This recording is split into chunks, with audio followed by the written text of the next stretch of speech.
Opa, Oi, opa, estamos online. Boa tarde, João. boa tarde, tudo bem? Tudo. Vamos esperar um pouquinho, né, para dar um tempinho das pessoas começarem a chegar, né? Ok, Você está em casa? Como é que está sendo a sua quarentena? sim. Né? Tenho ficado em casa, sim. Cumpri a quarentena. Mas você está sozinho ou com a família? Como é que é isso? Com a família? Ah, aí, melhor para você, né? Porque aqui eu estou sozinho. Sozinho é uma barra, bem difícil, Puxa, né? é verdade. Né? E aí as pessoas estão entrando aí. Vou Ok. começar a falar, né? Vou começar do meu lado aqui. Hum? Vamos começar a falar então, né? Deixa eu Ok, pode aqui, ser. ver aqui, né? Vamos tentar fazer uma live bacana. É,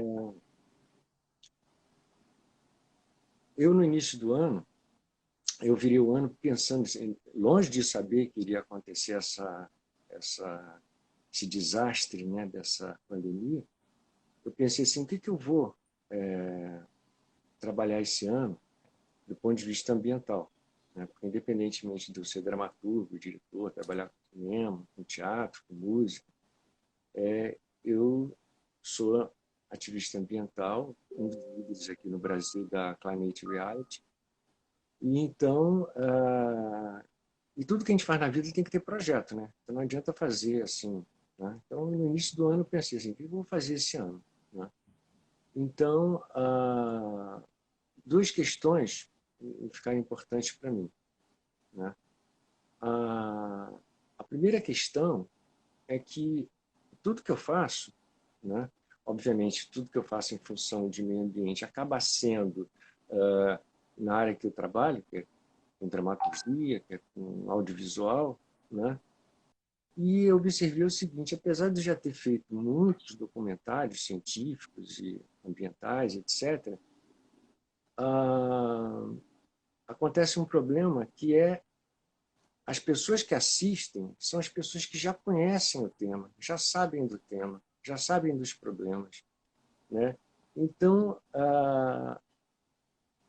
toda a discussão, todas as questões, tudo que a gente precisa lutar contra, fica rodando entre as pessoas que já sabem dos problemas, já sabem dessas questões. Então, uma grande preocupação minha foi pensar assim, como é que eu saio dessa bolha? Como é que eu saio disso? Né? Para procurar falar com quem não está nem aí para esse tipo de problema. Né? E eu Sim. considero a questão ambiental 10 mil vezes mais grave do que qualquer pandemia. Por quê?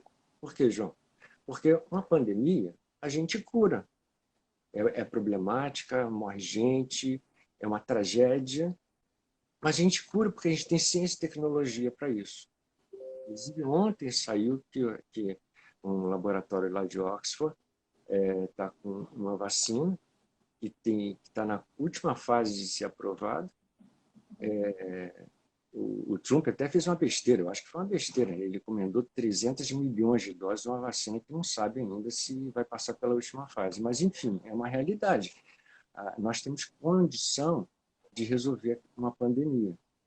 Agora, um problema muito sério, né, catastrófico, causado por uma mudança climática, e que pode acontecer em 5 anos, em 10 anos, não é nada assim de tsunamis e as pessoas pensam sempre na coisa do ponto de vista catastrófico. Eu estou falando assim, se o Brasil, por exemplo, uma mudança é, é, nas correntes oceânicas, modificar os ventos, né? Basta isso para a corrente oceânica modificar a formação dos ventos, modifica de uma forma muito rápida. Por exemplo, o Brasil pode ficar 3 meses em seca. Então, você imagina uma situação onde 3 meses os reservatórios sem chover nada, morre tudo que for plantado, soja, batata, arroz, feijão, tudo. A soja que alimenta o gado vai morrer, o frango vai morrer, porque depende de ração, não tem pasto para a quantidade de cabeça de gado que tem vivo no Brasil, por exemplo. E isso não tem conserto, né, João? Isso não tem conserto, não tem como você, não tem tecnologia e ciência para resolver isso.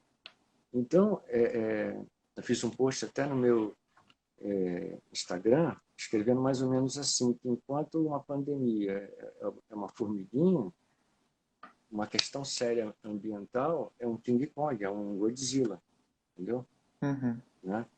Então, a minha intenção, né, ontem foi aberta, né, a Semana Mundial de Meio Ambiente, ontem, né, que vai até sexta-feira. Né? E eu busquei também, como uma das minhas atividades, procurar falar com diferentes versões de pessoas que estão pensando no meio ambiente, que estão lutando pelo meio ambiente. Né? Então, eu programei uma série de lives para essa semana. Né? E, obviamente, conversar com Fridays for Future, para mim, é uma coisa muito importante, porque assim, é, é, é um novo é, é um novo gás que acontece de uma juventude, né, que não acontecia há muito tempo. A última coisa que a gente ouviu falar há muitos anos atrás foi quando surgiu o Greenpeace, que também foi uma garotada, que também foi isso, entendeu? Então, de repente, já tem um lapso de tempo gigante e aí surge o Fridays for Future. Né?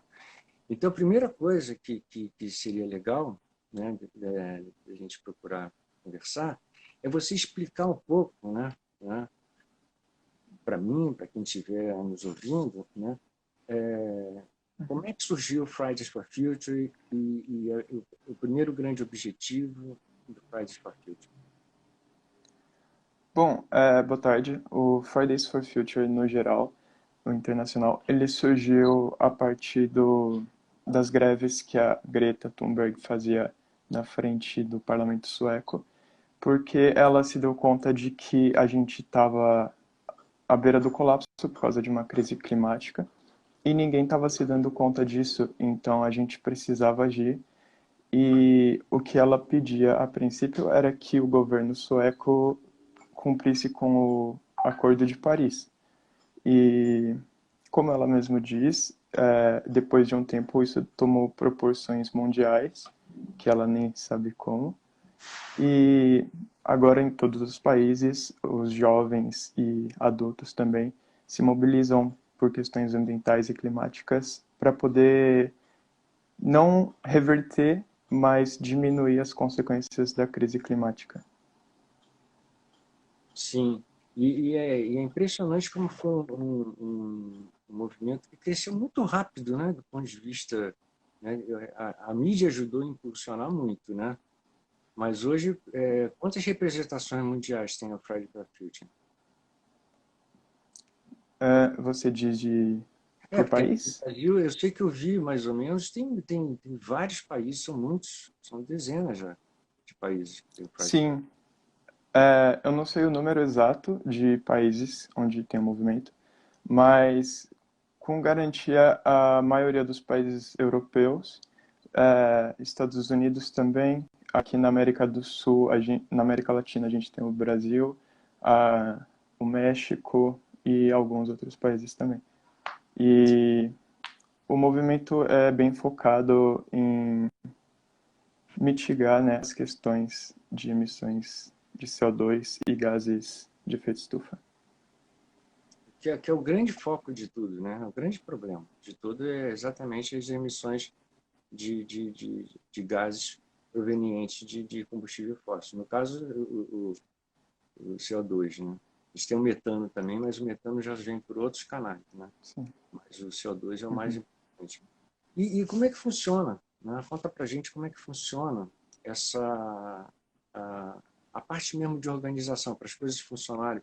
Né? Quais são os projetos que vocês estão fazendo aqui no Brasil e no mundo, como é que acontece? Eu sei que entre vocês existe toda uma coisa horizontal do ponto de vista de organização, de tomada de decisões? Explica isso um pouco para a gente. Bom, o movimento ele é horizontal, então é o que chamam de grassroots, né? Então a gente não tem uma hierarquia, todo mundo toma as decisões por base geralmente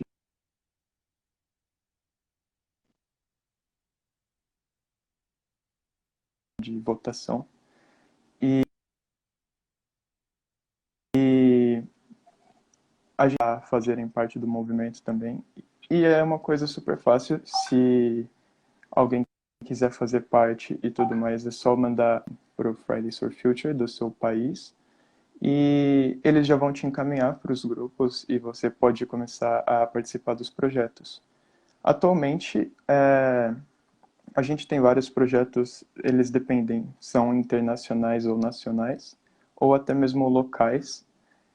E atualmente eu estou fazendo parte com alguns outros ativistas brasileiros e internacionais da Suécia, Portugal, Nova Zelândia e alguns outros países para ajudar Manaus e a floresta amazônica por causa do Covid. Então, a gente está se mobilizando para montar um fundo de arrecadações e poder ajudar o pessoal lá, porque como a gente sabe, a floresta amazônica ela é muito importante, estabilidade climática e os níveis de desmatamento com o governo que a gente tem atualmente, isso vai piorar cada vez mais, então a gente pode acabar deixando de ter a floresta. Tem algumas estimativas que dizem que com 25% de desmatamento da floresta, a gente não consegue mais voltar atrás. Vão locais e também mundiais. E a gente já está em aproximadamente 17% de desmatamento. Pois é. E é impressionante uma coisa que eu observo, né, com relação a essa questão da proteção, né, da floresta amazônica, é que o pessoal do agronegócio, que está nessa região sudeste e sul, né, que é uma parte muito grande, inclusive ali na área de Mato Grosso para baixo, né, eles deveriam ser os primeiros a lutar ferrenhamente pela preservação da Amazônia, porque quase que toda a água que a gente recebe aqui no Sudeste, no Sul, né, e no Centro-Oeste, é proveniente do suor da Amazônia, que se transforma em verdadeiros rios que vêm para abastecer de água potável a região Sudeste e Sul do Brasil. Quer dizer, então, e seja pessoal do agronegócio, seja pessoal das indústrias de São Paulo, por exemplo, entendeu? Então, é o pessoal que deveria pegar a bandeira de proteção da Amazônia e lutar com unhas e dentes contra isso. Né? Eu não consigo entender como essa informação não chegou para eles ainda. Olha, se desmatar 5%, vocês vão ficar com menos 5% de água. E por aí vai. Né? Então, Sim. inclusive, essa questão é uma das coisas que eu quero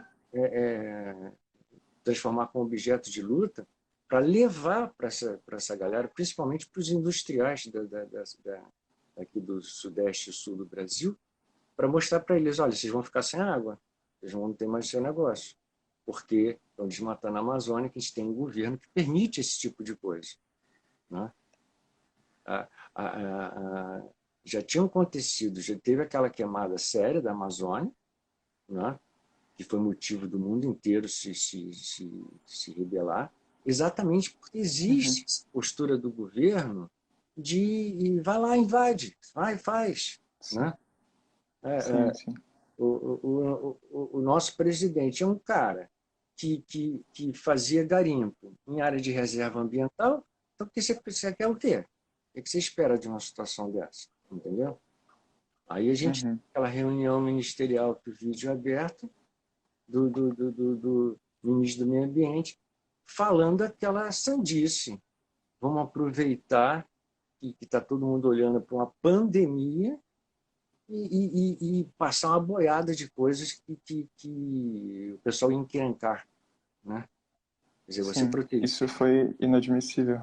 Isso foi para mim, assim, as pessoas já dissecaram aquela reunião, né, com bisturi e tal, não sei o quê. Para mim, aquilo ali foi, em termos de absurdo, foi a coisa mais inesperada, assim, né? Porque a ministra da Educação xingar Uhum, o Supremo, isso aí é uma coisa que eles estão xingando o Supremo desde sempre. Agora, o ministro, o Salles, do Meio Ambiente, falar o que ele falou daquele jeito, quer dizer, é uma sim, coisa pois é. assim, né? Vamos jogar sujo, galera. É tipo assim, vamos jogar sujo, né? Porque ninguém está prestando atenção nisso. Eu achei uma coisa mais absurda possível, assim. Foi muito terrível ver aquilo. E eu vi o quanto, e ver com isso também, o quanto que existe, não só, porque uma coisa é o governo não ter atenção para uma determinada área, né? Não dá muito valor para aquela área. Isso é uma coisa. Outra coisa é, é, é, é como se o ministro da Educação falasse assim: olha, vamos fazer esse programa aqui para deseducar as crianças, que é legal, vamos aproveitar para. Entendeu? É um negócio totalmente ao Uhum, contrário. Quer aprovar é, é, é, leis e regulamentos, né? A floresta, a Mata Atlântica, o que resta de Mata Atlântica, é um percentual em torno de 3 a 5% do que era originalmente quando Cabral chegou aqui no Brasil, né? Então, hoje, nós temos bolsões de Mata Atlântica. E a Mata Atlântica, pouca gente sabe disso, mas tem mais biodiversidade do que a floresta amazônica, em termos de biodiversidade. Então, era para as pessoas lutarem pela Mata Atlântica, até porque a Mata Atlântica está muito próxima do litoral, e o litoral é onde concentra 70% dos habitantes do Brasil, estão todos empurrados para o litoral. E vai faltar água, vai ter problema hídrico, ter uma série de outras coisas. Então, eu não entendo no momento como a gente está, o planeta como a gente está, ver atitudes desse tipo, né? Então, vocês têm alguma coisa pensada para a Mata Atlântica em termos de Fridays for Future Brasil, não? Então, atualmente a gente está focando bastante na Amazônia e, como você estava dizendo, essa questão dos governos e tudo mais, é, o problema maior é que eles só querem fomentar os interesses deles de curto prazo, né? Então, acaba que eles abrem mão de vidas, literalmente de vidas, para ganhar dinheiro ou poder chegar no poder, enfim, o que eles quiserem no momento. Com relação à Mata Atlântica, a gente tem um grupo de trabalho que está fazendo algumas coisas, mas o foco atualmente está sendo na Amazônia mesmo. Foca na Amazônia, né? Isso, na região do Amazonas como um todo, no estado e regiões que a Mata Atlântica está presente também, aqui no Sim. Brasil. Na hora que você estava falando especificamente do projeto, a sua transmissão ela picotou um pouco, né?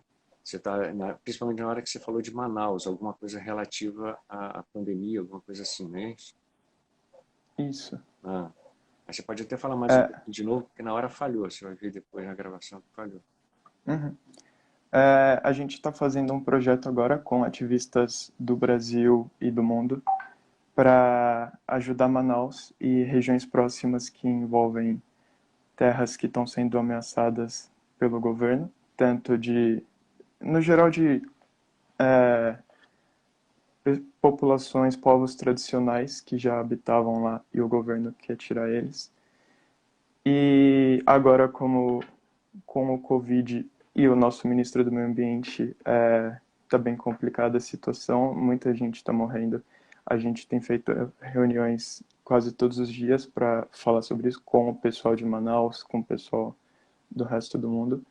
E a nossa ideia é abrir um crowdfunding, um fundo de arrecadações, para Uhum. poder ajudar Manaus Então, a gente vai lançar essa campanha sexta-feira, que é o Dia Mundial do Meio Ambiente, e eu acho que eu não posso falar mais, mas fiquem de Uhum. olho que a gente já lançou um primeiro vídeo também, a quinta-feira retrasada, e lá a gente explica o que está acontecendo, o que a gente pode fazer e as consequências para o mundo se a floresta amazônica não for protegida.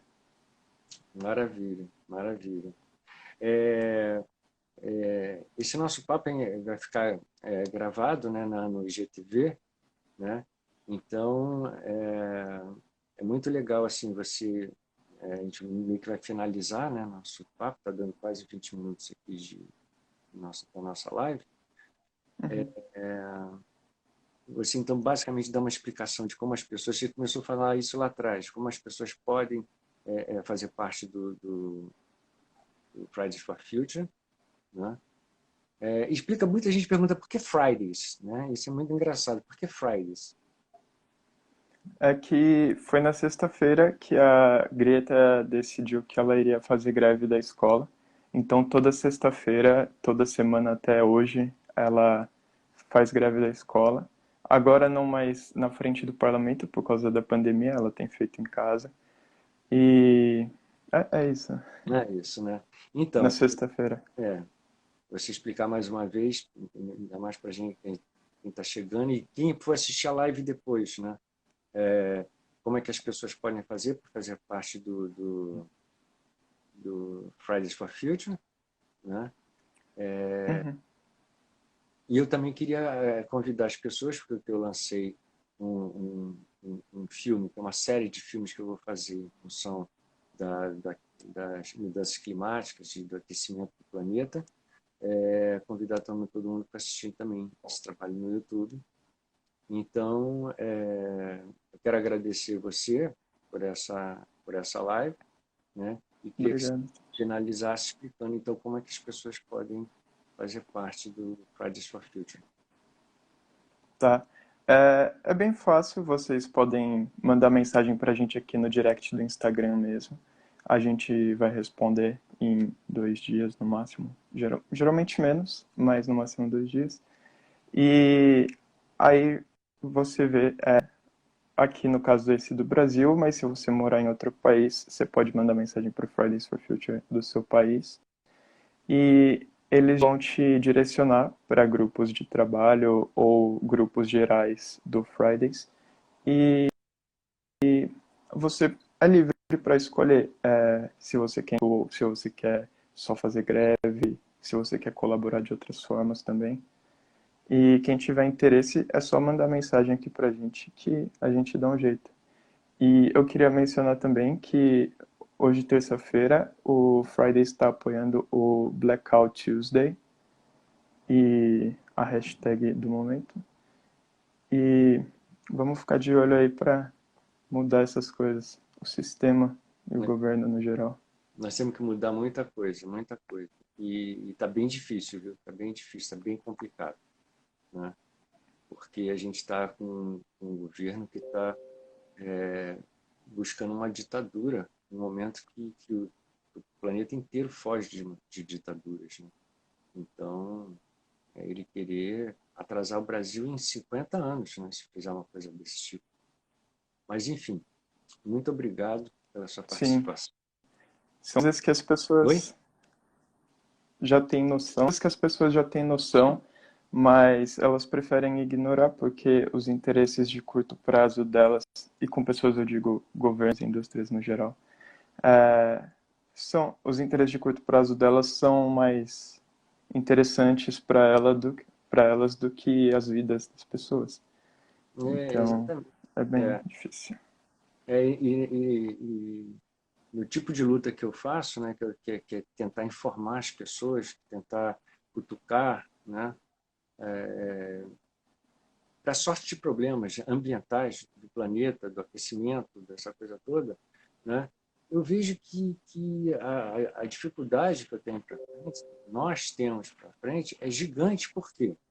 Porque você vê, se comparar com a pandemia, as pessoas começaram a acreditar na pandemia quando começou vendo pela imprensa os caixões da Itália, gente sendo jogada em caminhão para o exército levar para ser cremado. Então você imagina, se numa situação onde é concreto, né, um familiar morrer em função de um vírus, tem uma parcela gigante que não está nem aí. Agora você imagina para um inimigo invisível que é uma mudança climática que está prevista, sei lá para quando, para 5 anos, para 10 anos, para 20 anos, né? Então é muito difícil, não é fácil não, cara. Não é fácil. Uhum. Não é fácil. Esse trabalho de conscientização das pessoas não é fácil, né? É um trabalho bem difícil, Sim, sim. né? Então a Uhum. gente tem que ir de pouquinho em pouquinho mesmo, tentando é, é, trazer as pessoas, pelo menos, para dar informação para elas, entendeu? Eu quero tentar chegar exatamente nas pessoas que não estão nem aí para isso. Esse Uhum. é o grande objetivo esse ano, né? E por isso eu fiz essa série, né, que é o Save the Planet Project, que foi lançado ontem, o DS, que é o primeiro filme dessa série, né, que eu convido todo mundo para assistir. Convido também quem assistir também de me adicionar no Instagram para a gente começar a conversar sobre essas coisas, tá bom? Então, muito obrigado mais uma vez para você, né, por essa... Obrigado a você por chamar o Fridays também. E boa sorte aí, tá bom, querido? Ok, Tchau, um abraço. obrigado. Tchau.